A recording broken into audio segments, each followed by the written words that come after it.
तो मध्य प्रदेश का बजट 2026 आ गया है और किसानों के लिए इसमें 6 बड़ी घोषणाएं हैं। आज हम इन्हीं को एक-एक करके बिल्कुल आसान भाषा में समझेंगे, फसल बीमा से लेकर प्राकृतिक खेती तक सब कुछ।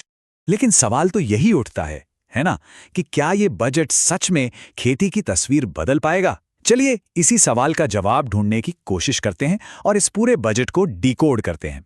तो शुरुआत करते हैं उन योजनाओं से जो किसानों के लिए एक तरह से सेफ्टी नेट, मतलब एक सुरक्षा कवच का काम करेंगी।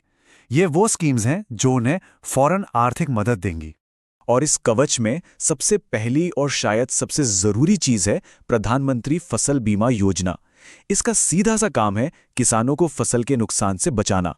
अब इस सुरक्षा कवच को मजबूत बनाने के लिए सरकार ने अच्छा खासा पैसा भी रखा है, पूरे 1299 करोड़ रुपए।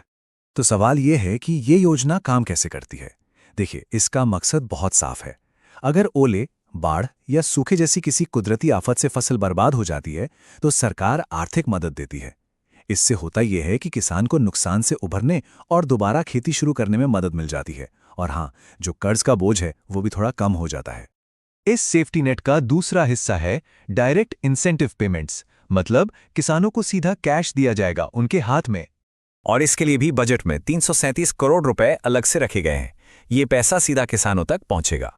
सोचिए, ये पैसा सीधा 6.69 लाख किसानों के बैंक अकाउंट में जाएगा और इसका सबसे ज्यादा फायदा छोटे और मझोले किसानों को होगा, जिन्हें फौरन राहत की जरूरत होती है ताकि वो अपने खेती बाड़ी के खर्चे निकाल सकें। तो ये तो हो गई फौरी राहत की बात, मतलब तुरंत मदद। लेकिन अब देखते हैं कि लॉन्ग टर्म में, यानी लंबे समय में किसानों की कमाई बढ़ाने के लिए क्या नए रास्ते बनाए जा रहे हैं। और इस मामले में सरकार की जो सबसे बड़ी फ्लैगशिप स्कीम है वो है मुख्यमंत्री कृषक उन्नति योजना। और ये योजना कितनी अहम है इसका अंदाजा सिर्फ इसके बजट से लग जाता है। पूरे 5,500 करोड़ रुपए, ये एक बहुत बड़ी रकम है। तो यहां समझने वाली बात यह है कि इस स्कीम का मकसद सिर्फ कमाई बढ़ाना नहीं है। इसके जरिए मॉडर्न फार्मिंग टेक्निक्स को बढ़ावा दिया जाएगा, किसानों तक नई टेक्नोलॉजी पहुंचाई जाएगी और खास तौर पे छोटे और मझोले किसानों को आर्थिक रूप से मजबूत बनाया जाएगा।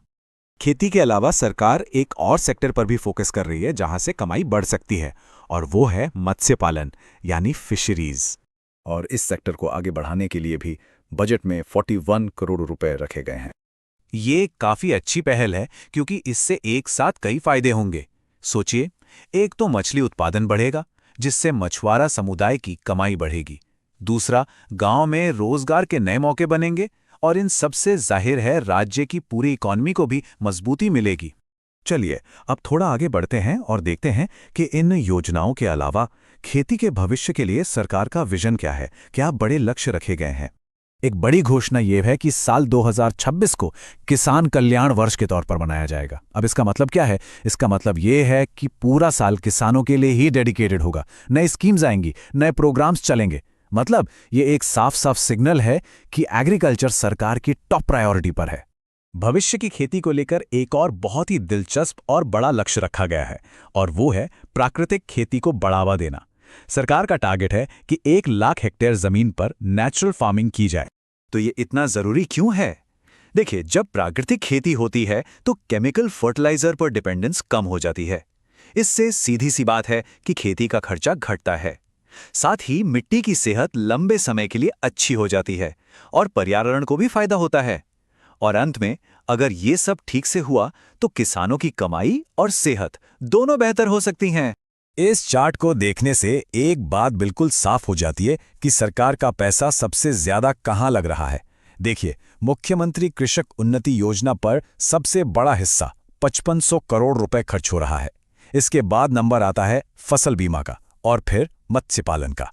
तो चलिए फटाफट एक रीकैप कर लेते हैं इन 6 बड़ी घोषणाओं का। हमने देखा फसल बीमा और डायरेक्ट कैश हेल्प, फिर उन्नति योजना और फिशरीज पर फोकस, और आखिर में किसान कल्याण वर्ष और नेचुरल फार्मिंग का टारगेट। कुल मिलाकर ये बजट खेती के लगभग हर पहलू को कवर करने की कोशिश करता है। तो इतनी सारी योजनाओं और घोषणाओं के बाद हम घूम फिरकर वापस उसी सबसे बड़े सवाल पर आ जाते हैं जहां से हमने ये पूरी बात शुरू की थी। ये तो साफ है कि मध्य प्रदेश बजट 2026 में एग्रीकल्चर सेक्टर को मजबूत करने की एक जोरदार कोशिश की गई है, लेकिन असली इम्तिहान तो अब शुरू होगा। और वो इम्तिहान ये है कि क्या ये सारी योजनाएं कागज से निकलकर जमीन पर ठीक से लागू हो पाएंगी? क्या इनका फायदा सच में सही वक्त पर किसानों तक पहुंचेगा? क्योंकि इन सारी घोषणाओं की असली कामयाबी तो इसी एक सवाल के जवाब में छिपी है।